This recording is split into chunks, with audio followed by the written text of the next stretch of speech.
G'day legends, and it's time for a tier list. In today's tier list, I'm going to be going through every single one of the UFC champions. Not just the men, but the women and the children every single one of the UFC champions, and I'm going to be rating them in tier list form, as you can see here in front of us, on a category of only time is going to beat you, on you're dominant for now, or you're good, but how long are you going to be good for, down to your next fight's going to be 50-50, and then finally, you're done. In your next fight, you're cooked. This is the how dominant are our UFC champions when it comes to their current contenders right now tier list, middle of the year 2025. So, let's get right into it, shall we? Let's kick off with Alexandre Bantoia. Alexandre Bantoia coming off just phenomenal wins. It's insane what this guy just continues to do every single time he's in there. So,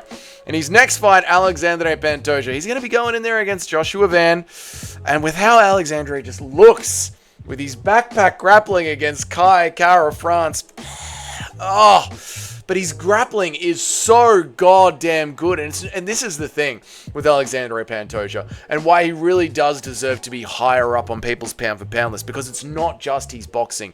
He knows how to mix it up so well. He knows what tools to use and when to use them. He knows when to grapple the striker like Kayla France or when to strike with the grappler. He knows exactly when to bring it all together. He's just phenomenal. How do I think he's going to go against Joshua Van? I think he's going to dominate Joshua. I know we love Van. I know the meme is going around right now of Joshua Van. He's our little battle gnome. You know, I get it. I see it. But just... And then after Joshua Van, who's he going to fight? Like, who is he going to fight? Ramazan Tamirov is the next one he's going to fight. Maybe Amir Albazi, if Amir Albazi can ever get his shit together. But really, like... Manel Kape had to cheat his way to his last win. He did, dude. Manel Kape was growing a tit and clawing away at the eyes. Like, Bantoia is the king of the division. It is getting to the point where, like, people are begging him to move up and try and fight Merab, and he's just like, why? I'm making so much money. I'm going on a DJ-esque run right now. Bantoia, only time is going to beat him. You know, like, I don't think there is enough time left to get contenders moving in the flyweight division, and Alexandre Bantoia is already 35, you know, and it's the lighter man classes. You need to be a younger man, and he's not a younger man. I think what is going to beat Alexandre Bantoia is just time. He's going to get beaten by someone where it's just like how Anthony Smith said on his retirement speech, I would have won that fight 5 years ago. Except this time it'll actually be true, not just pure Anthony Smith copium. Let's move on up to Merab down at bantamweight. Who's Merab got up next? He's got Corey Sandhagen next. That's going to be an interesting little fight. That is going to be an interesting little fight. Look, as much as, you know, Merab dominated Sean O'Malley, the Umar Nurmagomedov fight was quite close. It was, man. When you go back and look at it, it was a very competitive fight. One, like, just a phenomenal MMA fight. The way they mixed everything together.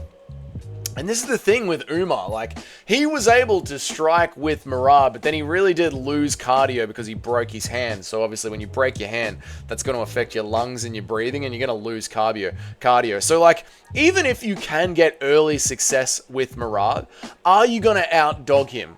Are you going to cardio him? And here's the thing when it comes to the Corey Sandhagen fight. Corey Sandhagen, when he's got to grit down the mouthguard and make it look ugly and make it look not pretty, he can let a fight slip away from him. You know, I refer you back to the TJ Dillashaw fight with Corey Sandhagen. Even though that could have been like Corey Sandhagen winning that fight on paper, he still didn't do enough to make it a dominant victory. So, as much as I like Nerdhagen with the beakers and test tubes, being able to think of a sick game plan and trying to implement it, you know, like go back to his corner after the first and second round and write down in his diary different little things and come up with new strategies mid-fight. As much as I'm sure Sandhagen will be able to do that, old beakers and test tubes, I don't know if he's going to be able to continue at that kind of pace, that Merab Dvalishvili pace, for the fourth and the fifth round, you know. And then Merab is the next one. Like, who's Merab going to fight after Corey Sandhagen? Maybe a Song Yadong. Maybe Petr Yan. I mean, if Song Yadong's losing to Petr Yan and Petr Yan's getting 50-45 at the last time he fought Merab, Merab's pretty goddamn dominant right now. He's pretty goddamn dominant. But I do think Merab is showing slightly more holes than Alexandre Pantoja is. Mario Batista. You know, Mario Batista, I've been saying this for a minute. Mario Batista might be the one to beat Merab because Mario Batista has got underrated grappling when it comes to crawling out from bottom position, and he sits on his shots. And when you are in there against a cardio wrestler like Merab, you got to sit down on your shots and start put damage-based scoring on the board. That's how JDM got it done over Bilal Muhammad. You know, that's how Dustin Poirier was making it look okay against Islam Makhachev. You know, that's where Leon was having moments of success, when you can actually sit down on your shots and put damage on there. And the fact that I can see Mario Batista being 1 or 2 fights, with how quickly Merab is destroying the division, I could see Mario Batista getting in there against Merab in like 2 fights time, and Merab still being a dominant champ. So I'm going to put Merab in dominant for now until Mario Batista gets there. Now, I'm not saying that I think Mario is going to win. I'm just saying I like what I'm seeing from Mario Batista, and he's on the right track to beat Merab. Whereas with like Alexandre Pantoja, you look down the rankings and you're like, where is this win going to come from? Like, it's the clock that's going to defeat Alexandre Pantoja, where I could see Bautista beating Merab. So we'll go with that one. Next one up. Oh, man. Let's just start off with that, right? Like, if Arnold Allen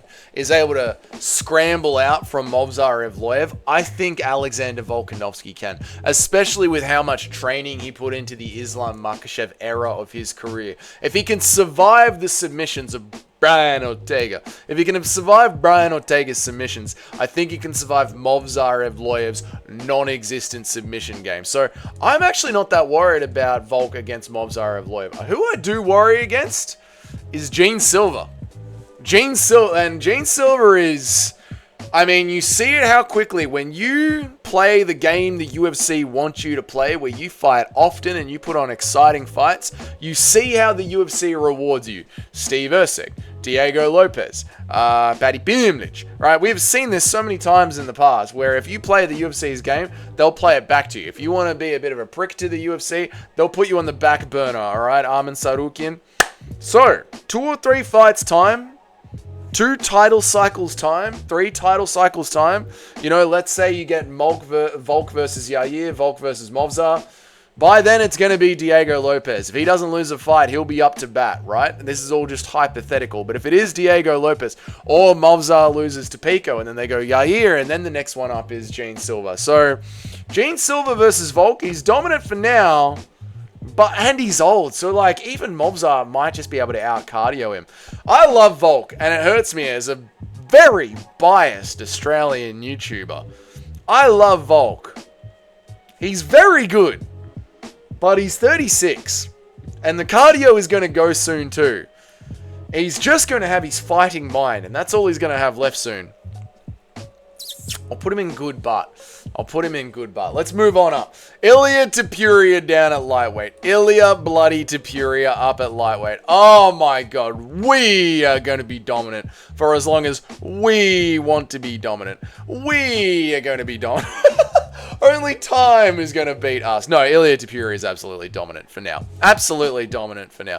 He just is, man. Look, yes, Arman Sarukian is his biggest challenge.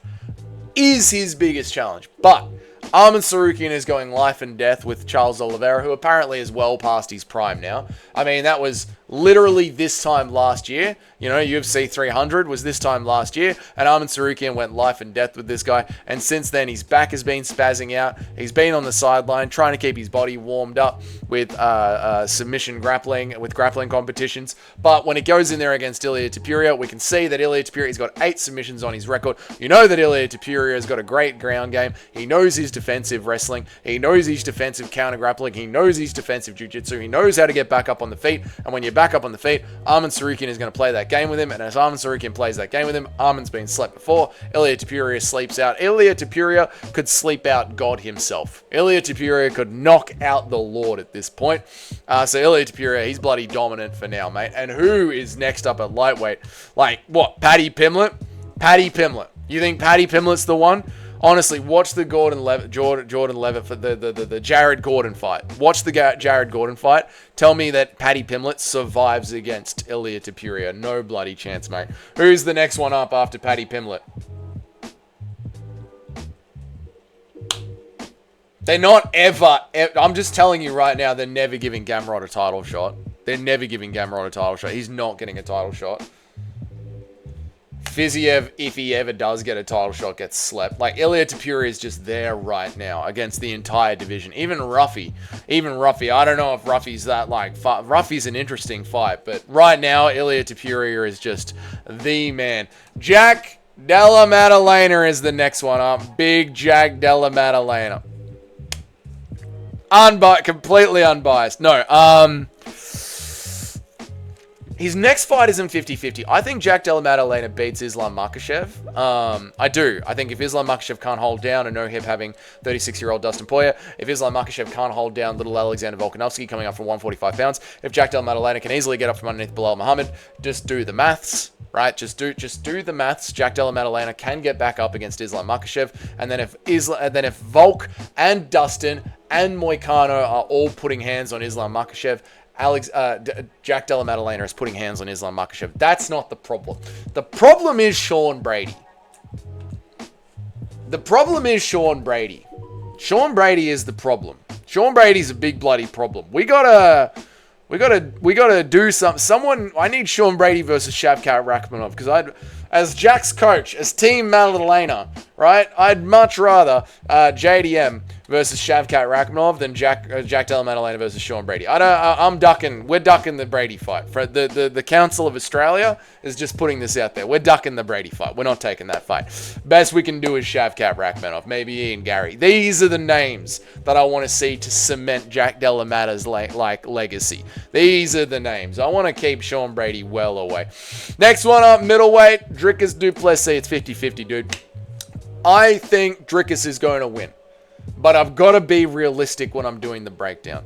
I think Dricus is going to win, but it is 50-50. Look, Khamzat Chimaev he's a tricky customer. He's a tricky customer, that one is. He's a tricky customer. That first round is where the whole fight lives and dies on that first round. And don't tell me that Khamzat Chimaev hasn't got cardio. He's got cardio issues. We know he's got cardio issues. That video is coming out 2 weeks before the fight.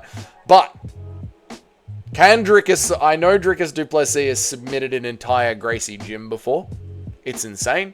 I like Dricus du Plessis staying calm and collected on the ground against Derek Brunson. But I think it is fair to say, and you've got to be obvious, you've got to be real MMA community, Khamzat Chimaev is insane. He's cut from a different cloth. There is a level of grappling that Khamzat does, which is crazy. And you know what I think makes Khamzat so good at the grappling? He doesn't go in there and see what's coming at him. He goes in there with one goal in mind. Get the back, get the back, get the back, get the back, get the back. And he'll let you sort of stand back up. He'll grapple surf you. He'll wrestle surf you a little bit to create scrambles as you're trying to play around underneath him to get back to your feet. He'll do that thing that Merab does where he lets you go for a little bit and then he's back on you, because Khamzat just wants to get the back. And then once Khamzat has the back, then the squeeze begins. But is Dricus's thick, girthy chest going to be affected by the squeeze? Is his Chad inbuilt jawline going to get affected by the squeeze? I don't know. And it's 50-50. If it doesn't, then Dricus is going to run away with the fight, and I think he will. But you got to be realistic about that first round. And it does come down to 50-50. Yeah. Next one up. Big Magomed get Mogomedov Ankalaev. Does Alex Pereira even take the fight in Abu Dhabi? I'm serious. Does he even take the fight? Apparently, there's rumors going around that Alex Pereira wants to wait until his body won't be fully healed up from the crazy 2024 start of the year that he had this year until about Ramadan next year. So I don't even know if Alex Pereira honestly even fights Magomed Ankalaev again. I know people are going to say you're just a Alex Pereira hater. I'm not. These are the rumors. if he fights Alex Pereira again, he's going to win. But I tell you what, the Yuri Prochazka fight.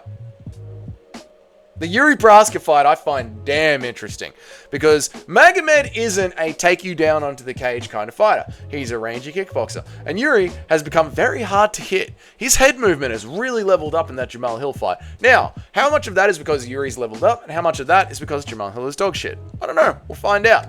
But Yuri has leveled up some modicum. We just don't know how much. Yuri's a hard man to hit, and he's very unorthodox. And even if you do hit him, I mean, unless you're Alex Pereira, like Rakic was throwing the kitchen sink at him. Yeah? Throwing the kitchen sink at him. And Yuri just keeps coming. You know, Yuri can get creative in there and start to clap back. And Magomed doesn't love it when you start to clap back. You know, like Jan Blachowicz was giving Magomed issues when Jan Blachowicz was back on the back foot, and that's when Magomed started to implement his smush. So, Magomed's good, but the Yuri fight's a really, really, really interesting fight. A really interesting fight. I would say the Carlos Ulberg fight's a really interesting fight as well, but I would have liked to have seen Carlos Ulberg be a little bit more dominant over Jan Blachowicz, although Jan Blachowicz is one of the best light heavyweights of all time. He's really good. He's really good.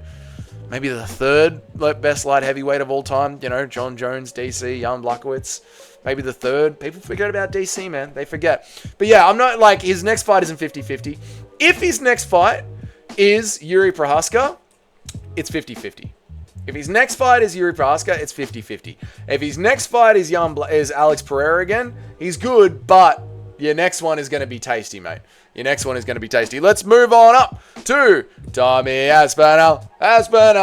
Tommy Aspinall. It's heavyweight. It's heavyweight. It's heavyweight. It's heavyweight. So that's that. All right, moving up to good old Brock Lesnar, Kayla Harrison, John Cena. I'm gonna have to. I don't know women's MMA. I don't watch women's MMA. She's gonna fight not Rose Namajunas. She's gonna fight Amanda Nunes next, which of course, you know, that's from my era, back when I thought women's MMA was worth watching. We might need to create a new category. Like, it's not time that's gonna beat her, it's the weight. She's not gonna be able to make 135 much longer. The Amanda Nunes fight might be the last time she ever makes 135. So you're gonna win, but you're done. Like, you're gonna beat Amanda Nunes, and then after you beat Amanda Nunes, you're never ever making 135 again. So you're kind of done. Like, your reign as the women's bantamweight champion. God, I don't watch women's MMA anymore. It's been so long. Yeah, bantamweight. Your reign as the women's bantamweight champion ends after you beat Amanda Nunes, ironically, because that is the last time. I can imagine, because Kayla Harrison, she is going to pray her way through that weight cut, just like she did the last one, and it'll be worth the will and the effort, because it's such a legacy fight. Like, Amanda Nunes is women's MMA. It's such a legacy fight. So it's worth the pain and the suffering. But then after that, it's like Juliana Pena again, Raquel Pennington, Norma Dumont, like Aileen Perret. Like, this division is dead, and it's just not worth killing herself over. So she's done. She's done. She's officially done. She's done after her next win, which is just so ironic. Her next fight, Valentina Shevchenko, I think is going to be against Zhang Weili. I think it's going to be against Zhang Weili, and I think she'll beat Zhang Weili, but the clock is ticking against her. So she's dominant for now, which obviously means that Zhang Weili is going to go up. She's going to lose to Valentina Shevchenko, and then after the loss, because she only fights once every 18 months, she'll be even older, coming off a loss, up against like a Verna Jandiroba, like a surging Verna Jandiroba. So she's done. She's done. Valentina will win her next fight, and she'll be dominant until she ages out. But Weili, that push up a weight class, that's the end of it. That's the absolute end of it. And that's all the champions right there. So there is my tier list on how dominant I think our current UFC roster of champions are. If this is your first time here, sorry about that. That was a bit close up. You didn't deserve that. You didn't deserve that. If this is your first time here, welcome. My name's Dougie. I make an MMA video every single day of the week, and I try and go live at least 3 times a week, although I've been going pretty regularly live every day of the week. And I release an MMA video every single day. And on the live streams, we do fun things like tier lists like this, and card builders, and debates, and awesome fighter matrices that everybody absolutely loves.